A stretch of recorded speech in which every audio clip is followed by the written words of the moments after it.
আজকে হচ্ছে রোববার আর ঘড়ির কাঁটা বাজে সকালেই 8:30। আমরা এই সকালবেলা রেডি হয়েছি, আজকে বড় মার কাছে যাব। তবে হ্যাঁ, এই যাওয়াটা কিন্তু বড় মার নিজস্ব ইচ্ছেতেই হচ্ছে। অনেক বাধা বিপত্তি ছিল যাব না করে, তবে কিন্তু বড় মা অবশ্যই ডেকেছে, তাই যাচ্ছি আমরা সবাই মিলে।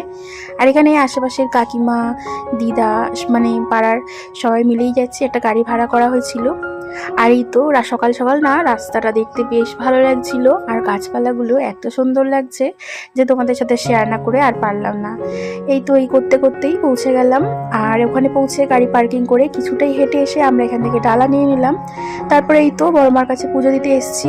তবে এখানে ক্যামেরা অ্যালাউ নেই, তো সে কারণে তোমাদের সাথে ঠিক করে শেয়ারই করতে পারলাম না।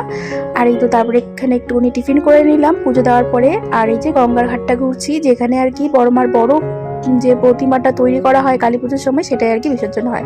তারপরে মিষ্টি খেয়ে চলে এলাম। তো চলো আজকের মতো মিনি ব্লগটা এখানেই শেষ।